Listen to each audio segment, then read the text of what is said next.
लेकिन जा तक हम हो नहीं भरबो ता तक तू पजियार बने ले तैयार नहीं है। हाँ नहीं भरी है।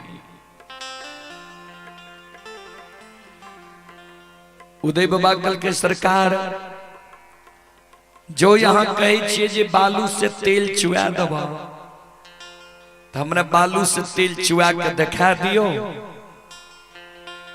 हमर माय कहे छे तब धर्म के भक्त पजियार बन जी है। बिना माय से बुझल आए तक हम किछ नहीं केलिए। धर्मराज बाबा कल के तो ठीक छे के पालो, लेकिन ध्यान रहे चारों बगल जब घूमबह धर्मराज के उच्चारण करी हो, भगवान पर सुरता लगी हो। उदय बाबा कन्हा पर पालो लई छई, चारों बगल घुमई छई। गोसाई जे कहल के रहा जे भगवान पर सुरता लगई हो, भगवान पर सुरता लगई न उदय बाबा भूल गेले। उदय बाबा चारों बगल घूमे, तेल वाला बर्तन जे रहे बैसनी ओय पर ध्यान दे। जे जवान भए गेलिए आइ तक नहीं देखलिए जे बालू से तेल कोना चुए छे, केहन रंग के होय छे बालू के तेल। आइ भैर नींद देखबे उदयो बाई मन में सोचे, चारों बगल घूमे बर्तन के ओर देखे। माय भी कातिर पर बैसल रहे थे, वो नजर देने रहे बैसनिए की तरफ। जे बच्चा से बूढ़ भए गेलिए आइ तक नहीं देखलिए बालू से तेल चुए। एक बेर उदय बाबा घुमैया, दोसर बेर घुमैया,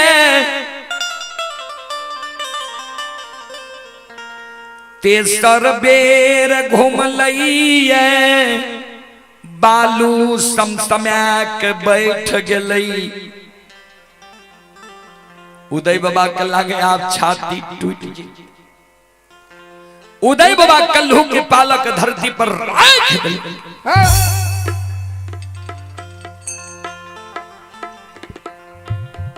माइकल के कहलियो ने बालू से कहीं तेल चुलैये रे, ठकै ले लो। एन ढेरिक संत देख लिए, आज तक कोई भूलो से नहीं बोल जे बालू से तेल चुए।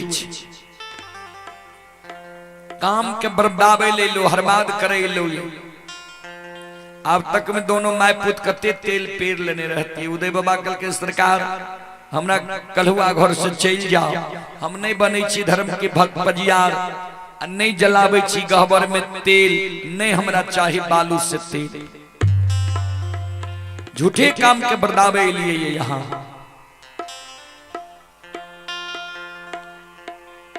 धर्मराज बाबा कल के आपन गलती महसूस करे छो। हमरा जे तू बदनामी करे छो, जे नहीं चाही बालू से तेल, तोरा पहले ने कह दिलिया। धर्मराज के उच्चारण करी हो, भगवान पर सुरता लगई हो। जे तोहर कष्ट दुख है कते रह तोहर सुरता, तोहर सुरता रह तेल वाला बर्तन पर रह कि नहीं बोलो। कल के सरकार कहिए नहीं देखलिए बालू से केहन तेल होई छे। ते सुरता तो सही में हमर रहे वह बैसनी पर। कल के तो हमरा कोना कहे छे फ्री में तेल ले भगवान पर सुरता लगावे न पड़ता। ला कल्हू के पालो फिर उदय बाबा कल्हू के पालो कन्हा पर लई छै, घानी माय लगा रहलै कातर पर बैसल छै। उदय बाबा चारों बगल घूम रहले ये, एक बेर घूमे छे, दोसर बेर, तेसर बेर जे उदय बाबा घूम ले, ठाकुर जी धर्मराज बाबा माया का विस्तार कर दे। ध्यान देवे सब शिरोमणि श्रोता बंधु मां बहन बाबू भैया सब अगर गर गर गर जेने हो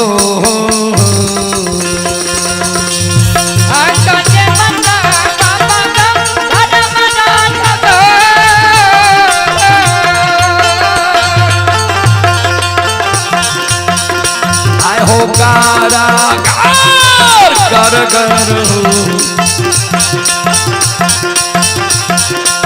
तेल चुए हो समाज बाबा हो यो चुए छे उजाई ये हो बाबा गार गार गार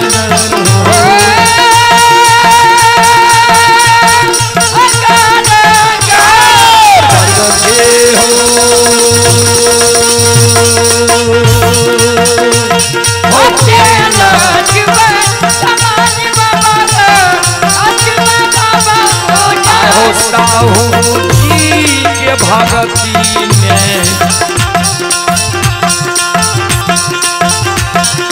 रिझिए गेले हो धर्मराज बाबा हो देवता बाबा हो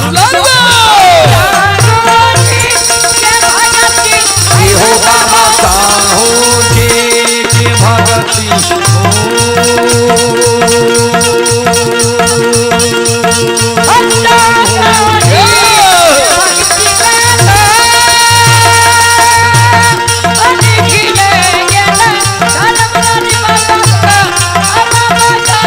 हो माया केहरी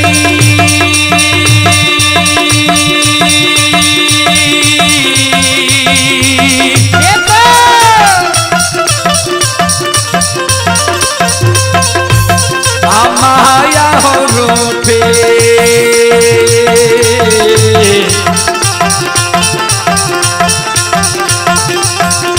आय हो काली माया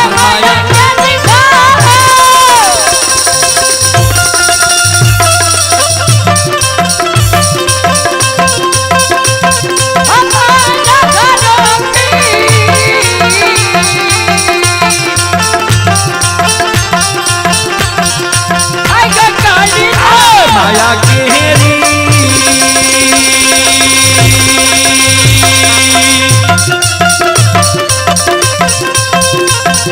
माया हो रूपे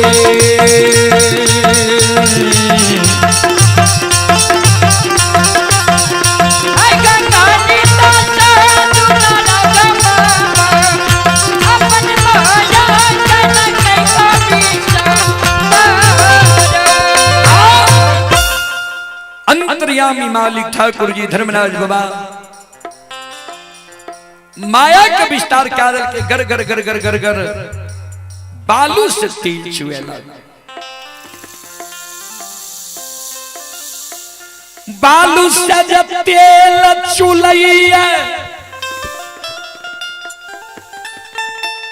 बालू के तेल उदय बाबा देखैया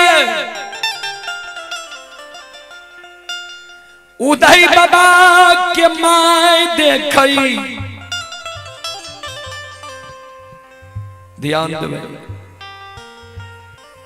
बर्तन तो रहे छोट किया छाती के बल से सब दिन तेल पेरे रहे ता बर्तन रहे छोट। बाबूजी संत शिरोमणि श्रोता बंधु बर्तन भर गए उदय बाबा के माई इशारा करे उदय बाबा के उदय की करियो बर्तन तो भर गए अब घर में बर्तन छै नहीं एहन मौका फिर मिलते कि नहीं मिलते बालू से तेल चूते कि नहीं चूते। उदय बाबा इशारा करे की देखे छी जो परसनी लग सब नमहर बर्तन एगो लाया ठीके कहले एहन मौका मिलते कि नहीं मिलते बालू से तेल चूते कि नहीं चूते। फिर माय चल दे छे परोसनी के द्वार। धर्मराज बाबा कल के बजरंगबली के देखा लोभ जागे लगली एकरा।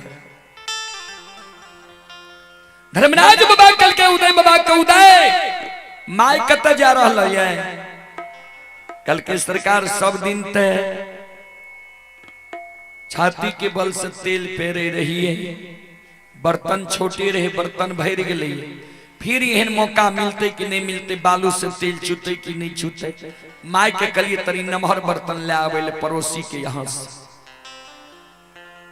कल के पड़ोसी के जनाबे ले भेजे छो जे बालू से तेल चुए छे। एना में तो पड़ोसी भी कलहू में दे देते बालू तेल पेरे लगा।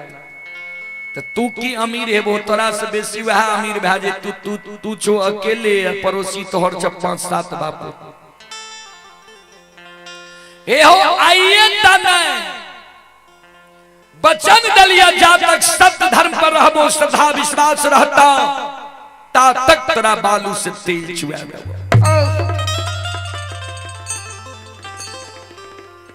माइक के लौटावा। उदय बाबा माइक के लौटा ले। कल के आब बोलो धर्म के भक्त पजियार बनबो ने। आइए पुरस्कार की ओर। ये श्रद्धालु ही छोटू कुमार खजूर देवा वार्ड नंबर 2 से श्रद्धालु की ओर से 11 रुपए की पुरस्कार आए हैं। श्रद्धालु गुजरात में भी यह कार्यक्रम लाइव देख रहे हैं। श्रद्धालु की ओर से 11 रुपए की पुरस्कार आए हैं। लक्ष्मण ठाकुर कठडूमर के निवासी हैं। श्रद्धालु की ओर से 21 रुपए की पुरस्कार आए हैं। श्रद्धालु को बहुत बहुत धन्यवाद, लाख लाख शुक्रिया, बहुत बहुत साधुवाद। जय हो दानी श्रद्धालु की जय हो, उनके समस्त परिवार की जय हो। और आप ही संत शिरोमणि श्रोता बंधु, मां बहन, बाबू भैया सब ललित कुमार जी की ओर से शानदार 21 रुपए की पुरस्कार आए हैं। श्रद्धालु को बहुत बहुत धन्यवाद, लाख लाख शुक्रिया। आप हैं लालू कुमार मालाकार बिजवार के निवासी हैं। उनकी ओर से भी 21 रुपए की पुरस्कार आए हैं। श्रद्धालु को बहुत बहुत धन्यवाद, लाख लाख शुक्रिया, बहुत बहुत साधुवाद। जय हो दानी श्रद्धालु की जय हो, उनके समस्त परिवार की जय।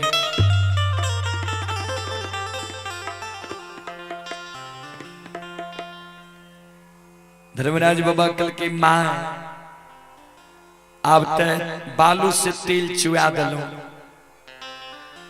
इतने गुण नहीं बेटा जो धर्म के भक्त पजियार बन जा ता सत्य धर्म पर यहाँ के बेटा रह ता खरीद बिक्री जो यहाँ के बेटा करब। खरीदे के बेर में पछला पलरा पर बैस के मदद करब, बेचे के बेर में अगला पलरा पर बैस के मदद करब। सेठ साहूकार यहाँ के बेटा के हम बना दे। माइकल के बाबा सेठ साहूकार त बाद के बात कही छी। हमरा बेटा कहे भक्त पजियार बने के लिए ओकर इंतजाम क्या देवे न सरकार। कल के की बाजू ने कल के कहे जे छी हमरा बेटा के भक्ति हरि नाम करेले, गांव गांव प्रचार प्रसार करेले। हे बालू से तेल चुआ दिलिए, ठीक छे बालू से जे यहाँ तेल चुआ दिलिए सरकार, ठीक छे बालू से तेल चुई गल। लेकिन सुनो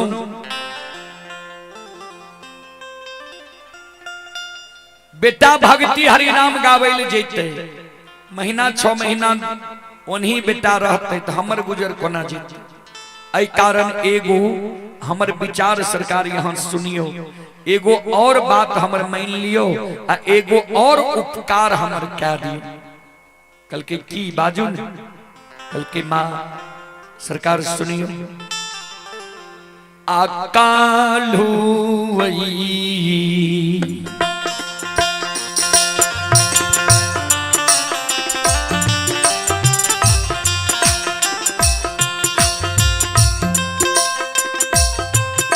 नीर मोहिया हो कालू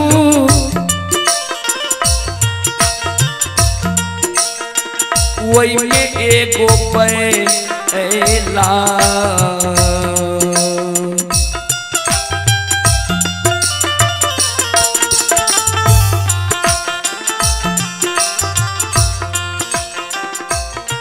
आये दियो ये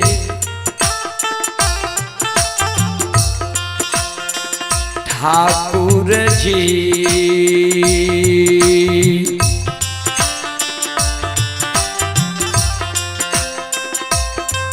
हे हो बन जैता बेटा धर्म के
हाय ठाकुर जी, हाय धर्मराज बाबा,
कल्हो में जो एगो बैल सरकार हमरा दे देवे ने,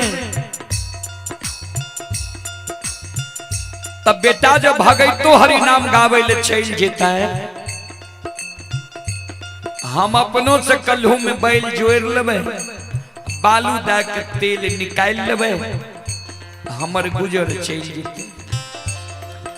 अब बेटा जब महीनों 2 महीना भक्ति हरि नाम में रहते, प्रचार प्रसार में रहते, तब हमरा कोनो चिंता नहीं रहते सरकार।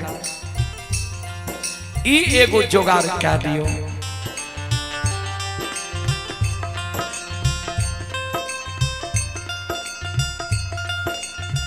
श्रोता भगवान आओ,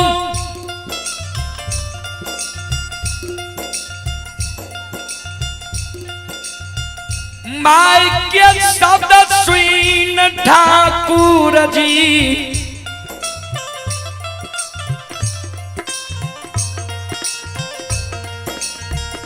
धर्मराज बाबा उदय के कल के शाह जी हो, चलो बड़ा सुंदर बैल हम खरीद दिया। माई के पूछो जे किछ रुपया पैसा रखनी छा,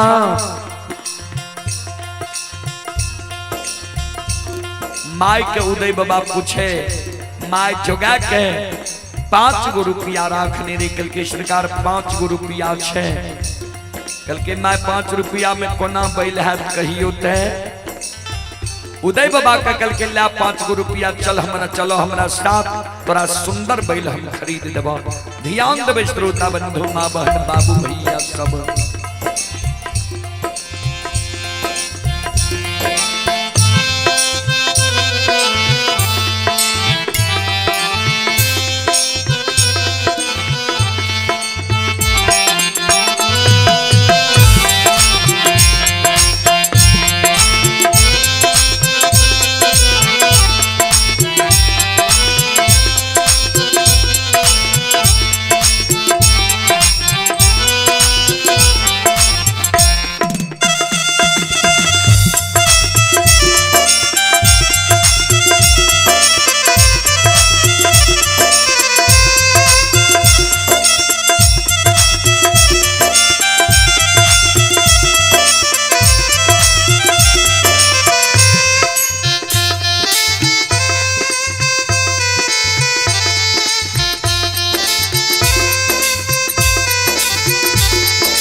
श्रोता बंधु,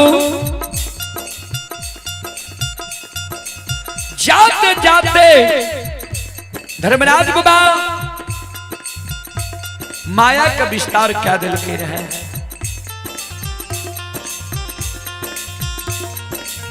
बहियार में मरर बाबा के होर बहई रही,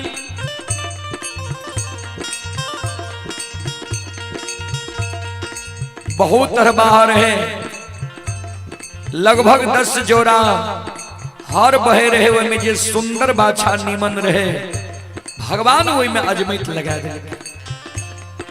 बाछा हराट में गिर गए, अब उठबे नहीं करे।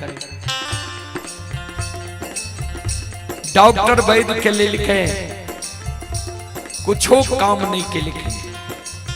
अंत में मरर बाबा बहरगमिया के कल के बाछा के खेत से उठा कर नदी किनारे में फेंक दहा। मरनासन पर जब बाछा छिल गले, 4 गो बहरगमिया बल्ला के सहारे ओ बाछा के आब रहे नदी में फेंकले। नदी के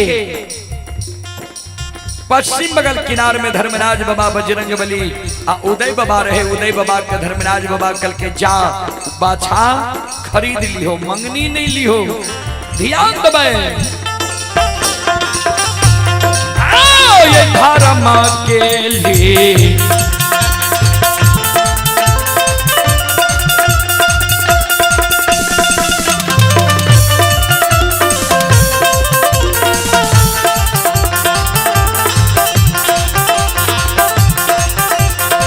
यो सुन भैया,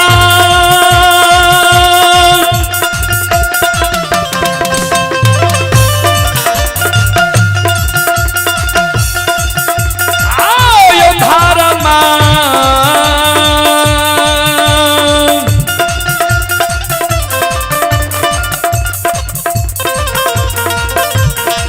माँ के लीला यो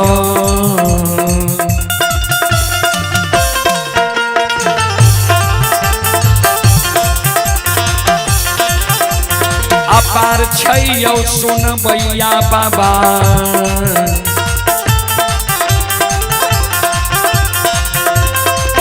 आओ छलै दुनिया ये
आइए पुरस्कार की ओर।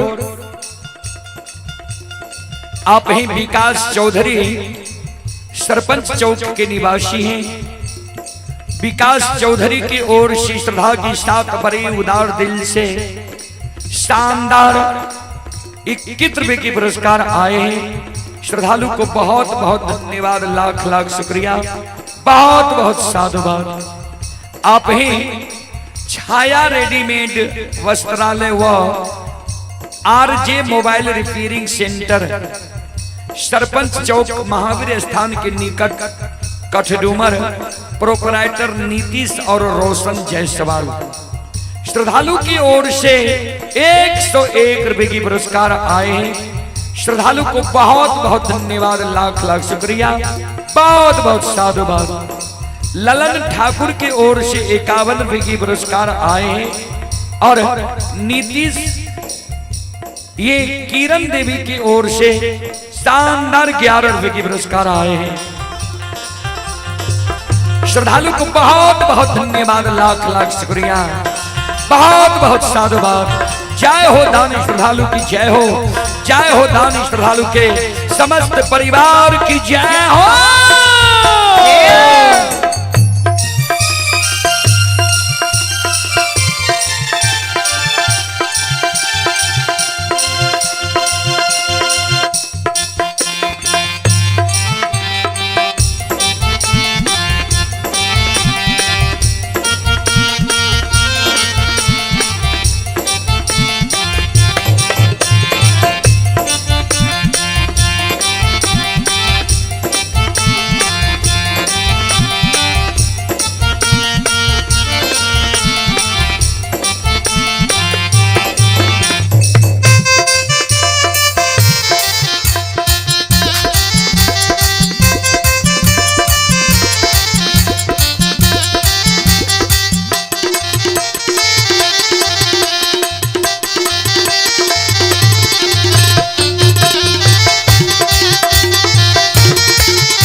शिरोमणि श्रोता बंधु मां बहन बाबू भैया सब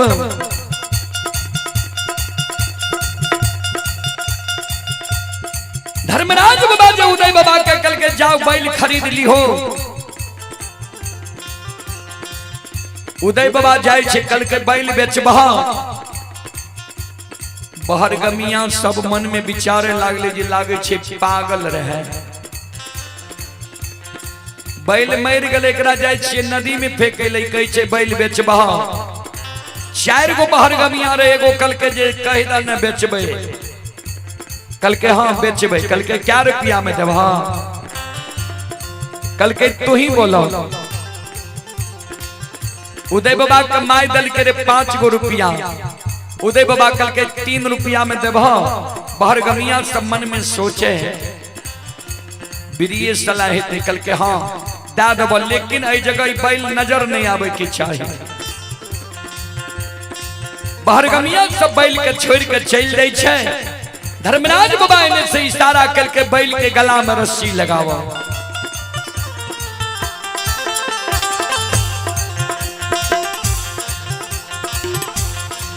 बैल के गला में रस्सी लगावे छे, कल के बैल के उठावो।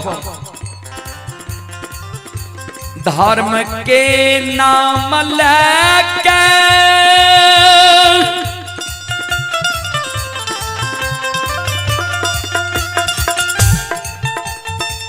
उदय बाबा बैल के उठावई।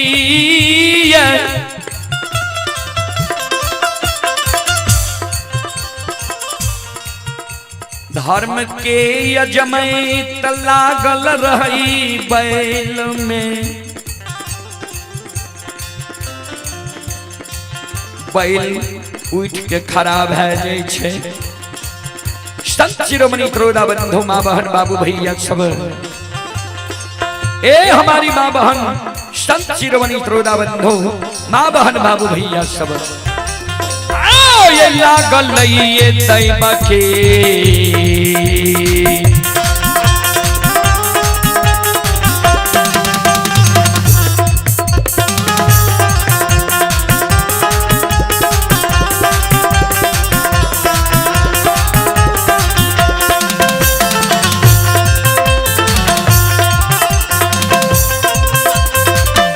सुन भैया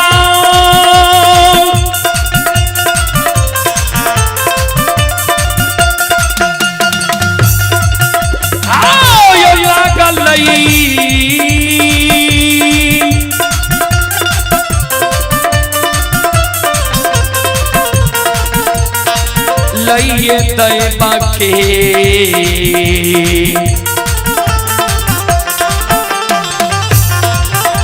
अजमतिया यो सुन भैया बाबा फिर लई धारा माँ के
ये सुनो सुनो सुनो भैया सुनो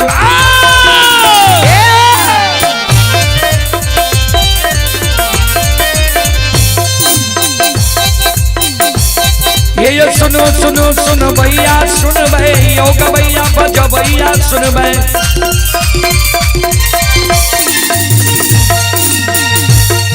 ये माँ बहना ये ध्यान से सुन भाई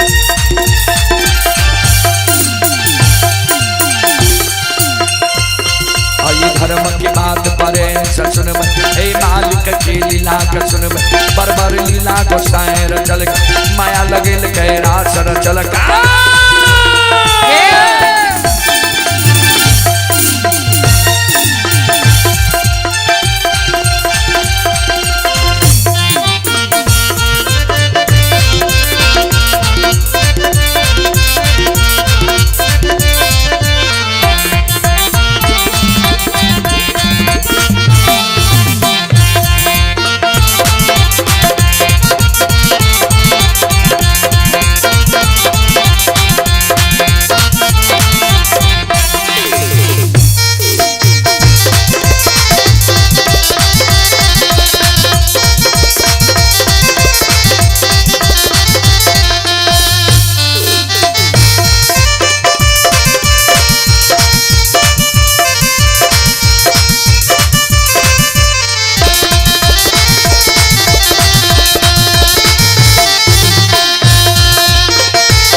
चिरमणि त्रोदा बंधु हमारी माँ बहन बाबू भैया सब ध्यान से सुनवाए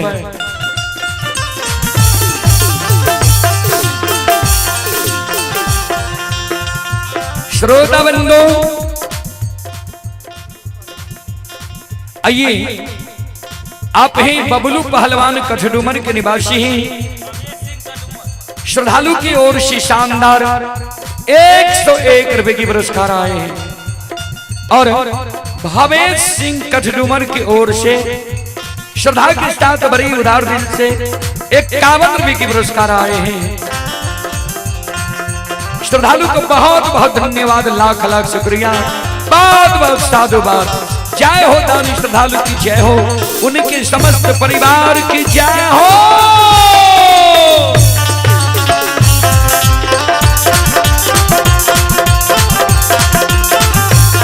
ये हो भला बाबा भंडार का भरी हो।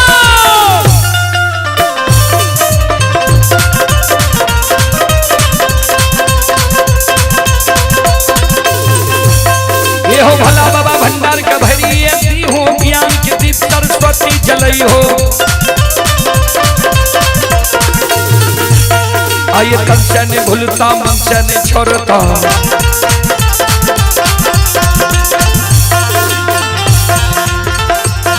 आइए सिर में सबैया सेवक कर दियो, सेवक के मन के मनोरथ बुरई हो, बिगड़ल काम कभी मल बनई हो।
हेलो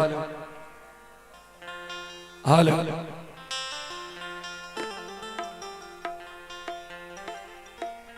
श्रोता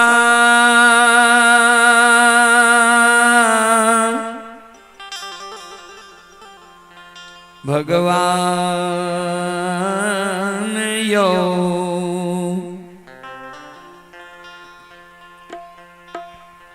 सारा चीज के गो तार पर दे दिल के बार बार ना हेते हेबे नहीं करते। बूढ़ा बाबा सब एगो फकरा पर है रहे जे तेलो जरे या घोरो अनहार जी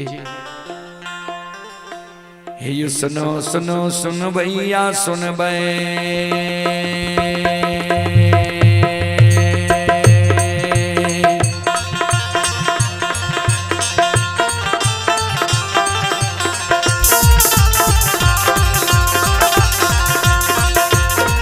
ये सुनो सुनो सुन भैया सुन भाई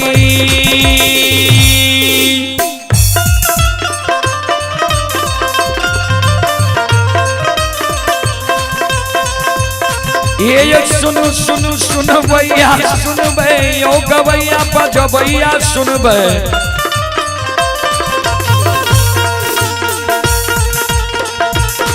आये माँ बहना कठ डुमर के सुन भाई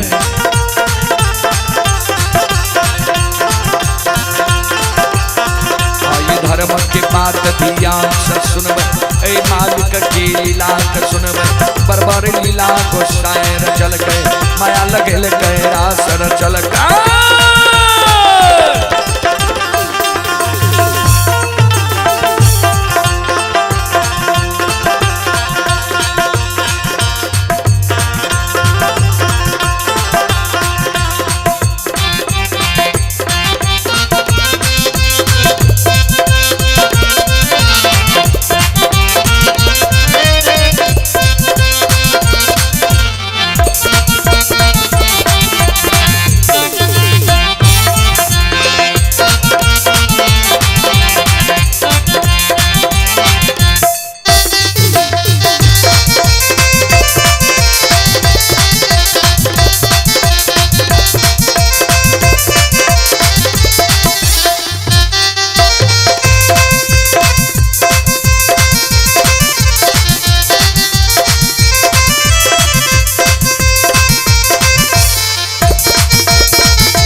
हे यो ई देवता सतरंगिया छियै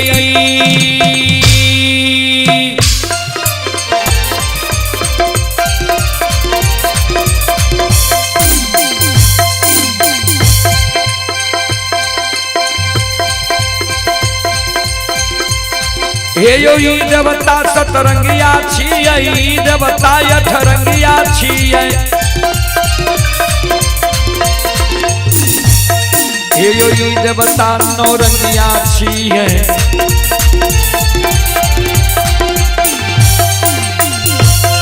हे यो ई देवता दशरंगिया छियै इनकर नाम अनेक लगैये ओ एकरा निर्महिया कहै छै ओ एकरा छलगरिया कहै छै ओ एकरा बाबू कैलाश कहै ओ एकरा निरंजन कहै ओ एकरा निराकार कहै ओ एकरा यमराज कहै ओ एकरा धर्मराज कहै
ध्यान देवे श्रोता सज्जन मनित बाबू हन बाबू भैया सब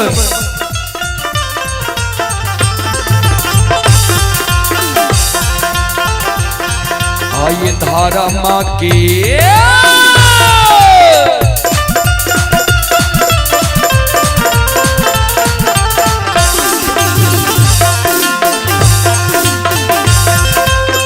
हे यो बाबा धारा माँ के लीला